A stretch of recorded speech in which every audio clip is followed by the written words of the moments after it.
ঈমান যাদের ভেতরে আছে তারা তিনটা কাজ কখনো করতে পারে না, এটা কোরআনে কারীম জানিয়েছে।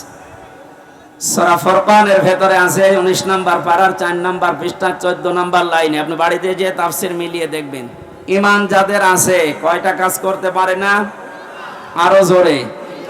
এই তিনটা কাজ যদি করে ফেলে তাদের শাস্তি আল্লাহ দেবেন ডবল।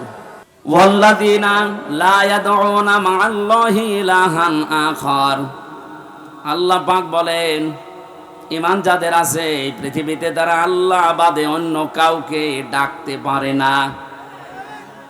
এটা অন্যান্য জেলার কথা বাদ দিলাম, আমাদের জেলাতে এখন আস্তে আস্তে তৈরি হয়েছিল রাষ্ট্রীয়ভাবে, অনেকে নিজের অর্থ দিয়ে হলেও এই কাজটা প্রতিষ্ঠিত করার চেষ্টা চালাচ্ছিল। এই যে আপনাদের থানায় মাজার আছে না, লালনের মাজার, কত মানুষ বাংলাদেশের বিভিন্ন প্রান্ত থেকে এসে না জেনে আয়াতটা পুরা উল্টিয়ে ডাকতো, আল্লাহ বাদে অন্য কাউকে ডাকা জায়েজ। আরো জোরে। আপনি বুঝে ডাকেন আর না বুঝে ডাকেন, আপনার শাস্তি ডবল হবে যদি এখনো বন্ধ না করেন। বাংলার বিভিন্ন প্রান্তে গণাটা এখনো পর্যন্ত অনেকে জারি রেখেছে।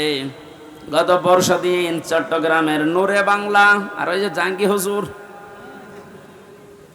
এমন পিটানি খেয়েছে, ইসলামের নাম নিয়ে শয়তানগুলো আল্লাহর নামটা পুরা পাল্টিয়েছে। ওরা আল্লাহর নামে কিছুক্ষণ জিকির করার পরে পরে ইয়ালি বাবা, শালি বাবা, আগলা বাবা, পাগলা বাবা আন্দাজে জিকির বানাতো।